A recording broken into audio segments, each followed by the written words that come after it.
Assalamualaikum warahmatullahi wabarakatuh. Salam sejahtera untuk kita semua.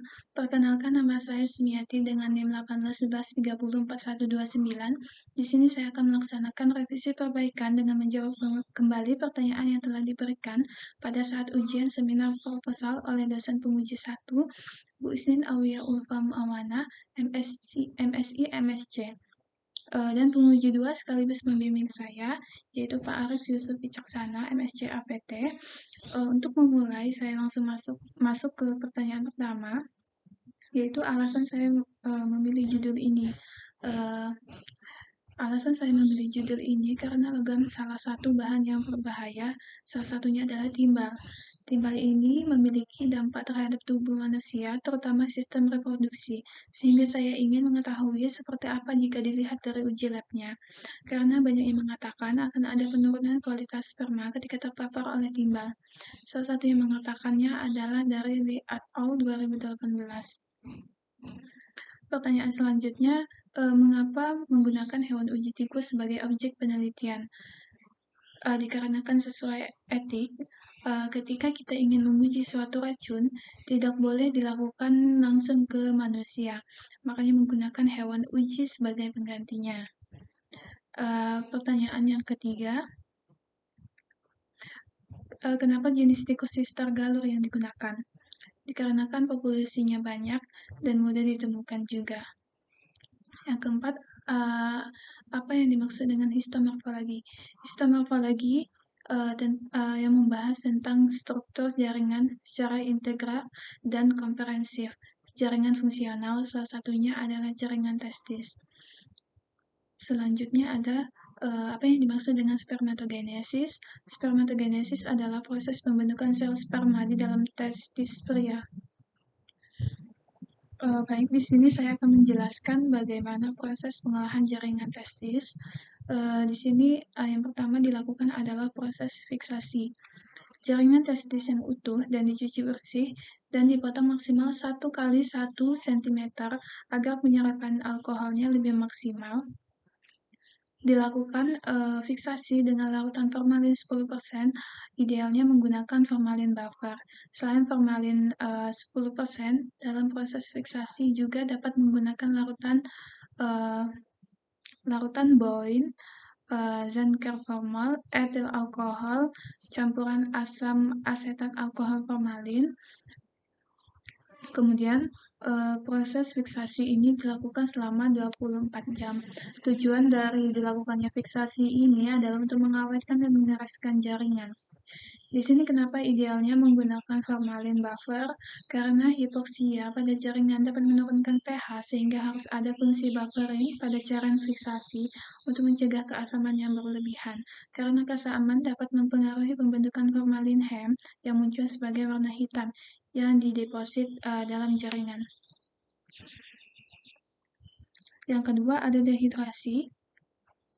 Dengan merendamkan jaringan dengan alkohol dari konsentrasi rendah ke tinggi, yaitu 70, 80, dan 96% atau alkohol absolut.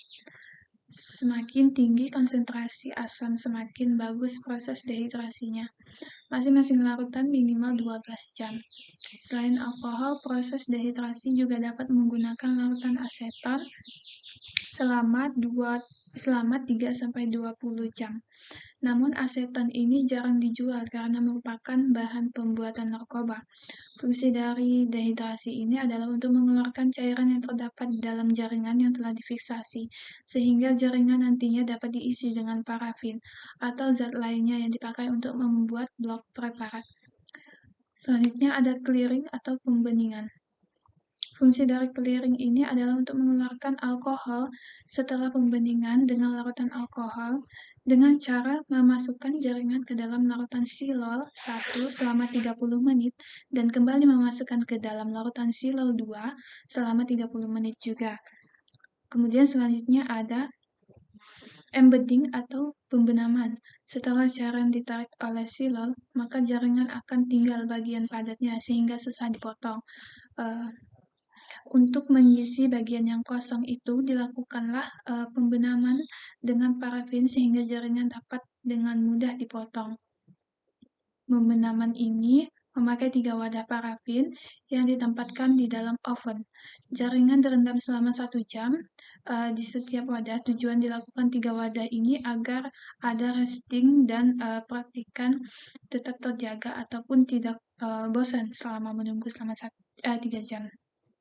Kemudian ada blocking atau pengecoran. Pengecoran ini merupakan pembuatan blok preparat menggunakan potongan besi berbentuk L, cut, 2 buah potongan besi disusun di atas lembaran logam hingga rapat dan membentuk ruang, seperti kubus. Kemudian tuangkan parafin ke dalam potongan besi berbentuk kubus, tunggu sampai 12 jam sampai parafinnya membeku. Kemudian ada pemotongan jaringan atau sectioning. Pemotongan blok preparat dilakukan dengan mikrotoom. Sebaiknya dibuatkan beberapa slide untuk menghindari hilangnya jaringan saat deparafinisasi. Slide dimasukkan ke dalam water bath yang deparafinisasi untuk menghilangkan parafinnya. Suhu airnya 45-50 derajat Celcius. Olesin kaca objek dengan albumin, kemudian dengan perlahan-lahan ditempelkan spesimen ke kaca objek dan didiamkan selama 12 jam. Selama 12 jam setelah itu direndam preparatnya dengan larutan silol 1 selama 5 menit dan untuk menarik parafin lalu rendam dengan larutan silol 2 selama 5 menit. Dilakukan rehidrasi dengan alkohol yang konsentrasinya tinggi ke rendah agar jaringan berisi air sehingga dapat diwarnai.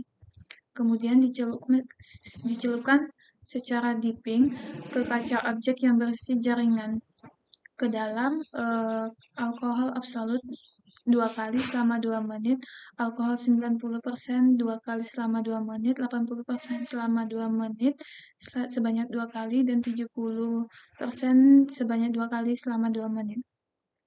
Kemudian ada pewarnaan atau staining. Pewarnaan adalah proses pemberian warna pada jaringan yang telah dipotong sehingga unsur jaringan menjadi kontras dan dapat dikenali atau diamati dengan mikroskop. Pewarnaan yang dilakukan adalah pewarnaan HE untuk mewarnai inti menjadi biru dan pewarnaan eosin untuk mewarnai sitoplasma menjadi sel pilik atau warna merah.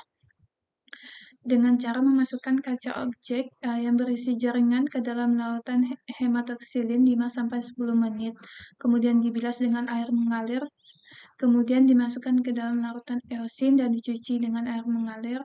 Lakukan dehidrasi dengan alkohol yang konsentrasi rendah ke tinggi masing-masing 2 menit ke dalam alkohol 70% selama 2 kali, 80% selama 2 kali, sebanyak 2 kali, 90% sebanyak 2 kali juga, dan alkohol absolut selama 2 kali, masing-masingnya 2 menit. Kemudian dimasukkan ke larutan silol 1 dan 2 selama 2 menit juga. Kemudian ada perekatan atau mounting. Kegunaan mounting di sini untuk mengawetkan dan refraksi untuk jaringan tersebut sehingga lebih jelas dilihat batas antar sel-selnya dengan cara meneteskan 1 tetes Canada balsam pada gelas, kemudian tutupkan pada objek gelas yang ada jaringannya dengan menekan-nekan agar tidak ada bumbal atau gelembung. Kemudian ada pelabelan atau labeling. Fungsi labeling di sini penting untuk memudahkan dalam pengenalan preparat dan dapat dilakukan pengamatan pada mikroskop lensa 10 kali dan 40 kali. Selanjutnya, pertanyaan bagaimana dasar pengambilan dosis timbal sekian persen yang dilakukan peneliti? Bisa melalui konversi konsentrasi yang bisa digunakan pada tikus yang disesuaikan dengan berat badan. Kemudian ada teknik aplikasi ImageJ. ImageJava merupakan program untuk memproses gambar yang dikembangkan oleh Wayne Resban dari National Institute of Health and Laboratory for Optical and Computation Instrumentation. Salah satu contoh pengaplikasian software ini dalam bidang histomorfologi adalah untuk mengukur diameter kerusakan jaringan. Baik, itu saja penyampaian dari saya. Semoga dapat membantu menambah nilai perbaikan dan dari ujian proposal saya. Akhir kata, wassalamualaikum warahmatullahi wabarakatuh.